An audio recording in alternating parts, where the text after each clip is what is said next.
Usually when we talk about a medical diagnosis, there's this expectation of total precision. It feels almost like engineering, you know? Oh, absolutely, like a math equation. Right. You break your arm, Yeah. you go to the hospital, they take the x-ray, and it shows that jagged white line on the black background. Yeah. And the doctor just points at it with a pen and says, well, there it is, right there. Yeah, it's entirely binary. The bone is either broken or it is not broken. Exactly. It's clean, it's undeniable, and honestly, it's very comforting in a way.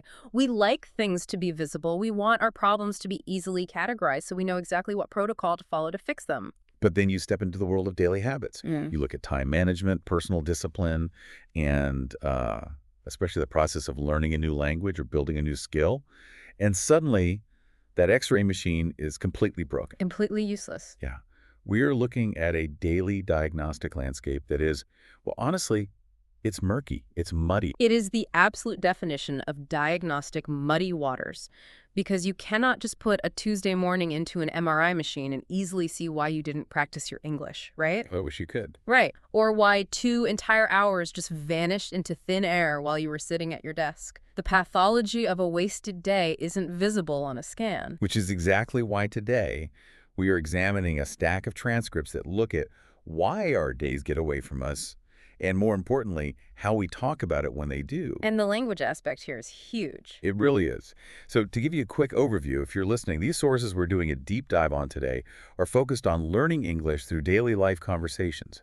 But the underlying subject matter is entirely about time management, the sheer messiness of morning routines, and the quiet, often overlooked power of small goals. Yeah, and what stands out immediately in these materials is that they are not just teaching vocabulary lists. I mean, they're not just saying, memorize these 10 words. Right, like a textbook. Exactly. They are diagnosing the human condition. They are looking at the mechanics of avoidance, distraction, and guilt. Because of that, we have a very specific dual-purpose mission today for this deep dive. We are going to explore the actual mechanics of why our time disappears and how to build better, more forgiving habits. Which we all need. Yes, desperately.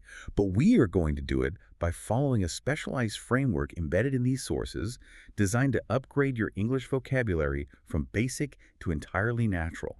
We are talking about life strategy and language fluency happening at the exact same time. It's a brilliant synthesis, honestly. And to reflect the realistic, deeply human approach of this material, the visual backdrop we are using today, well, if you could see our studio setup right now, it isn't a sterile corporate office. Not at all. No, we aren't in a hyper-organized laboratory. We are in a cozy, slightly messy study. There are books stacked a little haphazardly on the floor, a half-empty mug of coffee on the desk, and in the corner, a very comfortable chair that is absolutely covered in laundry. Ah, yes. The famous laundry chair. The icon of modern life. Which we are absolutely going to dissect today. We chose this setting because the overarching theme of all these sources is realistic time management.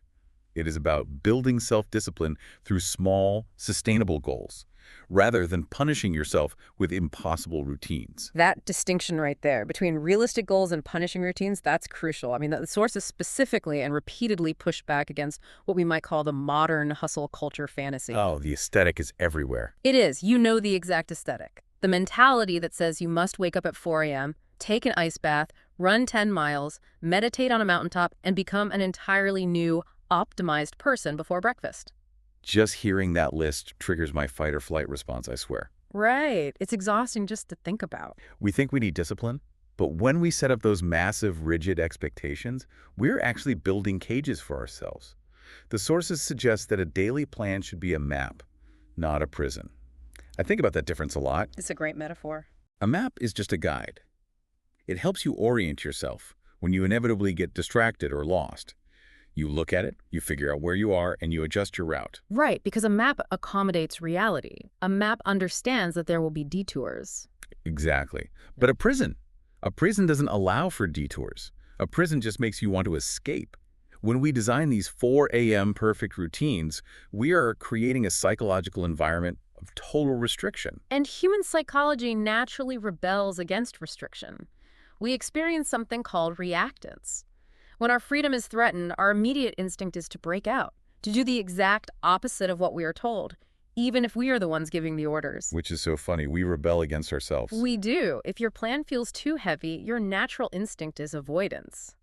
The brain registers the massive to-do list not as an opportunity for growth, but as a threat to your energy reserves. And that avoidance takes some very specific, highly relatable, and frankly very funny forms in our daily lives. Which brings us right back to that visual of the laundry chair you pointed out earlier. Yes, okay. I have to ask you, the listener, as you are hearing this, do you have a famous laundry chair in your bedroom right now? Because the source material describes this phenomenon with such precision. They don't just call it a messy chair. No, they use the best phrase for it. They call it an emotional storage unit. That phrasing is just linguistically and psychologically perfect. Emotional storage unit. It captures exactly why the clothes are sitting there. It has nothing to do with a lack of physical closet space. Right, the closet is 3 feet away. Exactly. It is entirely about a lack of emotional bandwidth at the end of the day. You are experiencing severe decision fatigue. You simply do not have the neural energy left to decide if that sweater is clean enough to hang back up in the closet or dirty enough to carry all the way to the washing machine. So you place it in the emotional storage unit. To just drop it? Yeah, it becomes a physical holding zone for delayed decisions. A holding zone for delayed decisions. That is so accurate. That emotional exhaustion doesn't just stop at our laundry, though. It bleeds right into how we view our work obligations and our learning goals, like practicing English. The sources point out that a neglected to-do list takes on a life of its own. Oh, it becomes sentient. It does. After you've been avoiding it for a few days, it stops being a piece of paper and starts staring at you like a disappointed teacher. But then one of the speakers in the source takes it a step further and says it's actually worse than a teacher. It's like a disappointed ant. A disappointed ant. It's such a surreal, hyper-specific image, but you immediately know the exact feeling they are describing. You really do. Mhm. Just imagine this tiny little insect on your desk looking up at you. And with one single judgmental glance, it completely destroys your confidence. It captures the irrational guilt we feel over tiny, microscopic tasks. Like an email. Yes. You know you should have just answered that one-sentence email on Tuesday, but because you didn't, by Thursday, that tiny email has metamorphosed into a disappointed ant that is judging your entire moral character. And that guilt over the delayed microtasks leads directly to that universal moment of temporal distortion the text describes. The disappearing morning. Oh, the time warp. Yeah. You wake up, you have a beautiful fresh morning full of hope. The day is a blank canvas. You sit down at your desk, and then you blink. You literally just blink. And suddenly, somehow, the clock says 1:15 p.m. It's terrifying. Where did it go? Yeah. The sources had this great line where they joke that time walks out quietly wearing sunglasses. Like a celebrity sneaking at the back door. Yes, avoiding the paparazzi. You didn't even see it leave the building. It just slipped out. This is exactly why analyzing this material matters so deeply for anyone listening, especially if you are trying to learn a language or build a complex skill. The goal here is not to teach you how to pack 20 more tasks into your already exhausted day. Doing more just makes you busy. And being busy is often just a socially acceptable form of avoidance. Wow, yes, exactly that. The goal is to learn how to choose better, which is what actually provides clarity. Yeah, and part of choosing better is recognizing that the language we use to talk to ourselves about our failures matters immensely. Our internal monologue shapes our reality.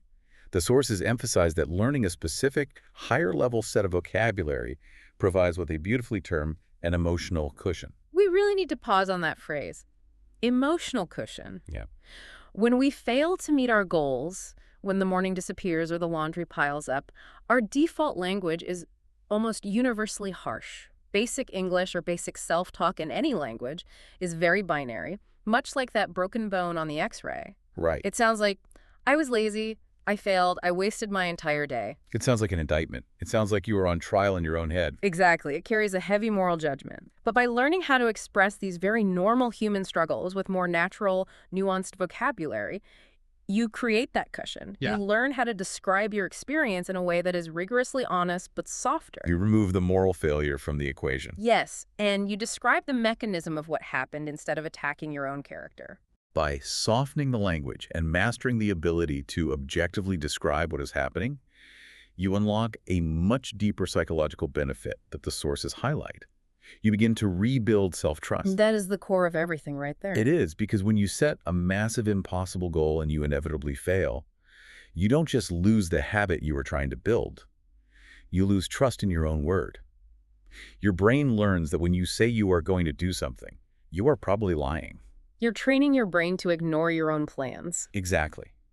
But by having the right language to process when things go wrong, and by focusing on micro goals, you prove to yourself that you can keep a promise. You start gathering quiet evidence that you are someone who shows up. That concept of broken self-trust is illustrated perfectly in a very common, deeply personal scenario the sources analyze, the smartphone trap. This is the exact mechanism of how a morning disappears. The text describes this so vividly. It starts with the trap of the one message. The speaker talks about waking up feeling incredibly motivated, stretching, and then deciding to check just one single message on their phone before officially starting their day. Just one message. Those are historically famous last words for anyone trying to be productive. But the ultimate lie we tell ourselves. You say one message, but you open the app, and that one message requires a reply, which reminds you to check an email, which leads you to a notification for a short video. Then you read a few comments on that video to see if people agree with it. Because, of course, you have to check the comments. Right, and then the algorithm feeds you another video. Because, as the speaker so perfectly puts it, apparently my phone had more plans for my morning than I did. That is a brilliant way to frame it. Your phone has an itinerary for you. The engineers who design those applications have a very specific, highly optimized plan for your morning, and their plan is much more aggressive and much better funded than your plan to study English for 20 minutes. It really is an uneven fight. And the metaphor the text uses to describe this loss of control is stunning. They call it the internet river. The internet river. Yeah, they say that checking your phone in the morning before you are fully awake is like stepping into a little boat without any oars and just letting the internet river carry you away. You open the phone, and it's like opening a small door that leads to a hallway of 1,000 other tiny doors. And you just drift. You just wander from room to room, and suddenly you end up in a room watching a 15-minute video about how to clean white sneakers with baking soda and toothpaste, and you have absolutely no idea how you got there. Let's look at the neurology of that distraction, because this isn't accidental. The sources point out that the phone acts like a tiny magnet, constantly pulling at the brain's novelty-seeking centers. It creates a state they call a time fog. Time fog. Yes, this is a documented psychological state of suspended reality. You enter the application intending to stay for 5 minutes, and you come out completely disoriented.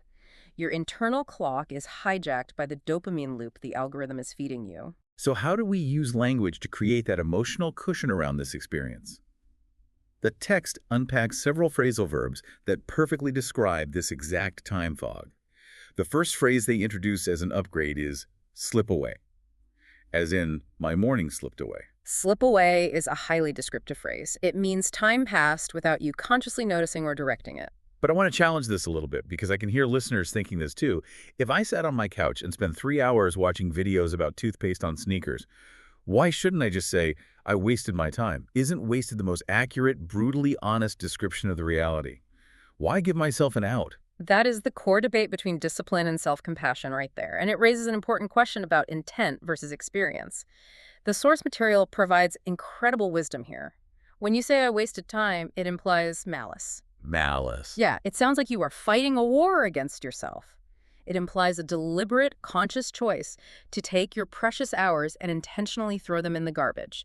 It carries immense, heavy guilt. Okay, I see that. But slipped away captures the actual experience of the distraction. The source compares it to water leaking from a microscopic hole in a bucket. You don't notice the leak at first. You aren't deliberately pouring the water out onto the ground. The water is just, well, leaving in tiny, silent pieces. You don't notice it until you reach for the bucket and realize it's half empty. Slipped away describes the feeling of the time fog perfectly without assigning a moral failure to the fact that your brain was hijacked by a highly engineered magnet. That makes total sense. Yeah. Slipped away is the honest but softer reality.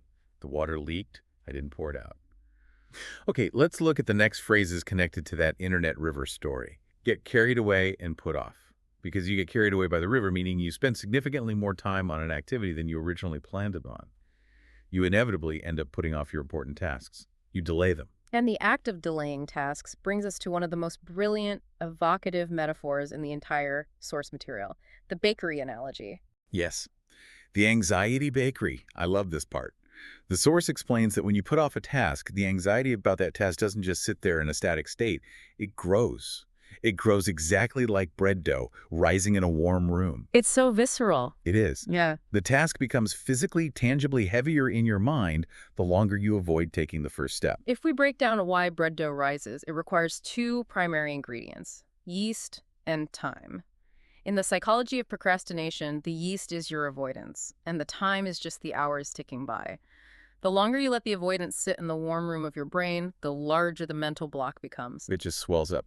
Exactly. A simple three-sentence email that would take exactly 2 minutes to write becomes a massive, looming monster in your mind by 4 p.m. Your avoidance feeds the anxiety until your brain is operating a full-scale bakery. That exact feeling of compounding dread is what drives us to our next major behavioral trap. Mm-hmm. We transition from these daily, hourly distractions into massive, big-picture failures. The sources illustrate this with the story of the 5-year plan. We have all lived this story. Oh, absolutely. You have a sudden burst of inspiration. You feel like you need to get your life together. So you go to a nice stationery store. You buy a beautiful, brand new, expensive notebook with a perfectly smooth pen. You sit down at your desk, make a cup of tea, and you write a massive, incredibly detailed, color-coded 5-year life plan. And then, well, you abandon it completely on page 2. Page 2, if we are being generous, often it barely makes it off page 1. Right. So why does the beautiful notebook always fail? We had the intention, we bought the supplies, we wrote it out. Why do we abandon it? Because of a fundamental identity clash. The sources explain that you make this massive, sweeping life plan as your motivated self. Usually this happens on a Saturday morning. You feel rested, you've had coffee, the sun is shining, and you feel invincible. You feel like you can conquer the world. Yes. But motivated Saturday, you and tired Tuesday evening, you are basically strangers. They do not know each other. They do not share the same energy levels, the same stress load, or the same emotional bandwidth. But let me play devil's advocate for a second here. We are constantly told to shoot for the stars, right? Doesn't aiming high mean we achieve more? Even if we fall short of the 5-year plan, isn't it better to aim for perfection so at least we land on excellence? It's a very common cultural belief. But the source text vehemently counters this idea when it comes to daily habits. If a plan requires you to wake up at 5 a.m., run 5 kilometers, study English for an hour, meditate for 20 minutes, and be an entirely new, flawless person before breakfast, it is no longer a goal. What is it then? It is a fantasy. That kind of routine requires a perfectly controlled environment and an infinite, depletable reserve of willpower. And neither of those things exist on a rainy, stressful Tuesday when your boss is angry and your car needs new brakes. Yeah, reality hits hard. Right. When this fragile, perfect plan inevitably collapses under the weight of real life, the damage is severe. You don't just lose the habit of studying English, you lose trust in yourself. The guilt arrives early. The guilt arrives before you've even had a chance to make your morning coffee. Which is such a devastatingly heavy way to start a day. Waking up already feeling like a failure because you didn't meet the impossible demands of motivated Saturday you. So how do we actually fix this? If the massive notebook fails, how do we build a real system that actually works on a tired Tuesday? The sources provide a highly practical step-by-step framework. It is a system built entirely on grace and cognitive realism, not pressure.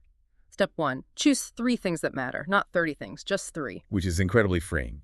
The source notes that the number 3 feels human, while 30 feels like a punishment. When I see 30 items on a to-do list, my cognitive load maxes out and my brain just wants to leave the country. Precisely. The brain shuts down when overwhelmed. Step 2, identify the smallest next action. You do not write down, finish the quarterly report. That's way too big. Yeah, that is too big. The anxiety dough will rise immediately. You write down, open the Word document, and write the title. You lower the barrier to entry, the activation energy required to start until it is almost effortless. Just open the document. Anyone can do that, even on a bad day. The third concept uses a fantastic phrasal verb. Carve out time. I really want to emphasize the imagery of that phrase. Free time does not exist in nature. It doesn't just wander casually into your life. Free time doesn't knock politely on your door and say, "Hello, I am here for your dreams. Please use me." I wish it did. Same. But you have to carve it out. You have to take a metaphorical chisel and aggressively make space in a solid block of a busy schedule, even if you were only carving out 10 focused minutes. Right, because 10 highly focused minutes of carving is infinitely better than an hour of half attention with your phone sitting next to you. Which leads to the fourth point. Put distractions away. You have to protect that carved out space from the tiny magnets. Put the phone in another room. Create environmental design that makes distraction harder than focus. And finally, the fifth concept, which is perhaps the most empathetic point of all, return to the plan. The sources highlight this so beautifully. Organized, disciplined people are not cyborgs who never get distracted. They are entirely human. They fall into the internet river, too. They end up watching sneaker cleaning videos just like the rest of us. Exactly. The only difference is they have systems designed to help them come back faster. Missing one day of your habit isn't a failure, it's just a pause. You tripped while walking down the sidewalk. You don't go all the way back to your house and restart the walk from zero, right? You just stand up, brush off your knees, and take the next step. This connects directly to the physics of human behavior and the concept of momentum. Starting is always the hardest part of any task because the state of zero has massive static resistance. Going from 0 to 1 requires a tremendous amount of activation energy. It feels like pushing a boulder. It does. But getting from 1 to 2, that's easy. It's like a heavy ball rolling down a hill.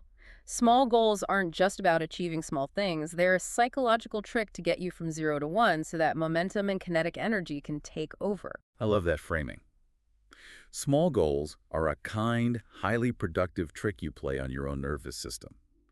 Let's look at how we can put this cognitive reframing into practice linguistically. The host and the source playfully introduces an upgrade segment. They say that basic English walks into the room wearing messy pajamas, and natural English gives it a nice tailored jacket. It's a great visual. We are dressing up our language to be more precise and more compassionate. If we take these common statements of failure and upgrade them, we actually change our relationship with the failure itself. Let's run through these comparisons straight from the sources. We'll look at the basic pajamas version and then the natural jacket upgrade. If someone asks how my morning went, I might normally say I wasted time. But based on our framework, the upgrade is, my morning slipped away. Instead of saying, I delayed my work, which implies a formal, almost bureaucratic failure, the natural upgrade is, I kept putting it off. Instead of the robotic, I used my free time well. The upgrade is, I made the most of my free time. Instead of saying, I followed my plan, you upgrade to, I stayed on track. Instead of the passive, I found time for English. We use the active sculptor imagery. I carved out time for English. And instead of the guilt-ridden, I watched too many videos. The honest, softer reality is I got carried away watching videos. It just sounds so much better.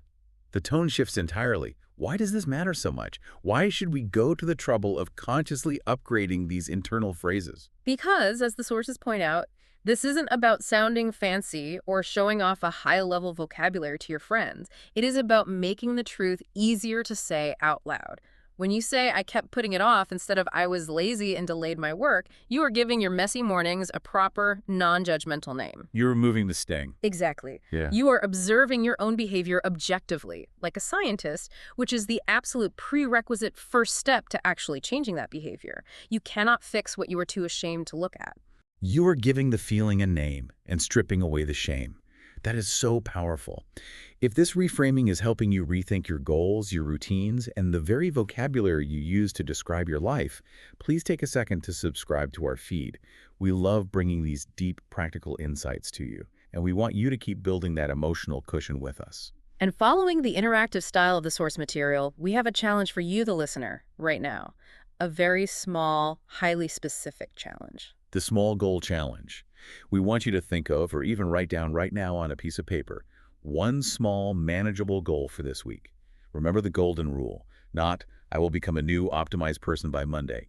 We want one small, boring sentence, something like, I want to make the most of my time by reading exactly one page of a book before bed. Keep it incredibly simple. The goal here is practice, not perfection. Prove to yourself you can go from 0 to 1. As you think about what that small goal might be, let's slow down and really anchor these concepts. We need to focus on the higher-level B2 vocabulary words from the text that describe these systems of goals and routines. These are the exact building blocks of that emotional cushion. The first critical word the text explores is manageable. I define this as a goal that is small enough to handle on your worst day, not just your best day. Exactly. If a goal is only achievable when you've had 8 perfect hours of sleep, the sun is shining, and you have no stress, it isn't manageable, it's conditional. A manageable goal must survive a tired Tuesday, which leads directly to the companion word, sustainable. Sustainable. Sustainable means an action can survive real life over the long term without causing burnout. Reading for 10 minutes a day is sustainable. Trying to do a 2-hour high-intensity workout every single morning might be completely unmanageable for most people's reality and therefore entirely unsustainable. If it burns you out in 6 days, it's not sustainable. The next word is momentum. We touched on this with the ball rolling down the hill. It is the physical and psychological energy that keeps a body in motion once it is started. Small goals are simply the initial push that creates momentum. Next, we have a pair of words that work beautifully together to describe how small habits grow: compound and incremental. The sources use a brilliant analogy here. Incremental means small, step-by-step changes. It is progress that happens slowly, in tiny fractions, not all at once in a grand transformation. Like saving $5 a week, it feels like absolutely nothing on day one. You look at the account and think, well, this is pointless. Right. But compounding means those small incremental changes build on top of each other, exactly like compound interest in a bank account. Your previous progress accelerates your future progress.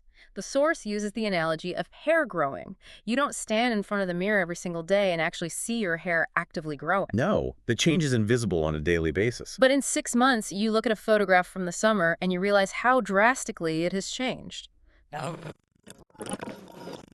The hair growing analogy perfectly captures the patience required.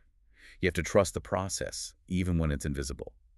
The next pair of words describe our emotional state: scattered and anchor. These are very evocative words for mornings. The sources describe the scattered morning brain.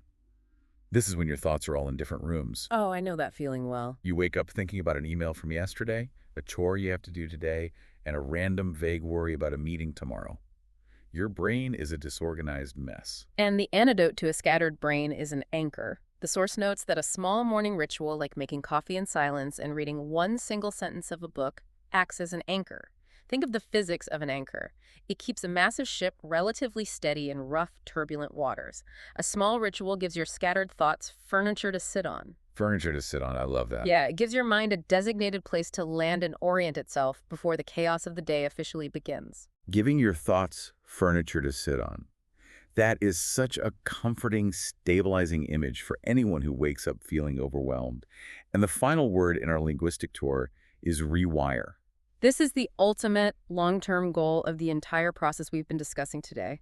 When you repeatedly keep small promises to yourself, when your incremental habits compound over time, you begin to physically and psychologically rewire the brain's patterns. You are literally changing the neural pathways through neuroplasticity. So it's not just about doing a task, it's about fundamentally changing your identity. Exactly. You transition from a mindset of, I have to force myself to do this terrible task, to a mindset of, this is just what I do. This is who I am. You rewire your identity from someone who avoids to someone who initiates. This is incredible stuff. It's so much deeper than just how to use a planner. Let's bring all of this together. We've explored the psychology, the metaphors, and the upgraded vocabulary. Now, I want to present a cohesive narrative, a model answer straight from the sources that combines all of this upgraded language into one natural, native-sounding paragraph. Imagine a colleague asks you how you manage your busy mornings without burning out. Instead of basic, rigid English, you can say this. Let's hear it. I used to feel scattered in the morning. My time would slip away because I got carried away on my phone and I kept putting off my tasks. Now I try to carve out time for a small, manageable morning ritual. It acts as an anchor to help me stay on track. By making incremental progress, I'm making the most of my day, rebuilding my self-trust, and letting those small habits compound. The flow of that paragraph is spectacular. It sounds incredibly calm, realistic, and mature. It doesn't sound like someone white-knuckling their way through a miserable, punishing discipline routine. It sounds like someone who understands their own humanity. It provides a remarkably strong foundation for anyone trying to explain their daily life and their internal growth. It takes the shame out of being a human being who occasionally gets distracted by the internet river and replaces it with a gentle, highly effective system. As we wrap up this deep dive, I think we need to look at the ultimate philosophical takeaway here. If we look closely at the deepest layers of these sources, the takeaway is profound. We so often think of time management as a rigid mathematical tool to control our schedules. We think it's just about calendars, clocks, and productivity hacks. Right, like life is a spreadsheet. Exactly. But really, time management is a tool to shape our identity. When you do a very small thing consistently, when you carve out 10 minutes and actually use it for what you intended, you aren't just achieving a tiny goal. You are gathering quiet, undeniable evidence that you are someone who shows up for yourself. The real goal isn't the 10 minutes of English practice or the 10 minutes of cleaning the kitchen. The real goal is proving you can trust yourself. Gathering quiet evidence that you show up for yourself. It really is about proving you can trust yourself, rather than proving you can be a perfect optimized machine. So as you go out into the world this week, take your new upgraded vocabulary and take that one new manageable small goal you thought of earlier. See if you can go from 0 to 1. Don't worry about the perfect 4 a.m. routine. Just focus on navigating the muddy waters of today, and maybe don't expect the diagnostic x-ray of your life to be perfectly clean. Remember to take care of your English and take care of your heart. Thank you so much for joining us on this deep dive. We will catch you next time.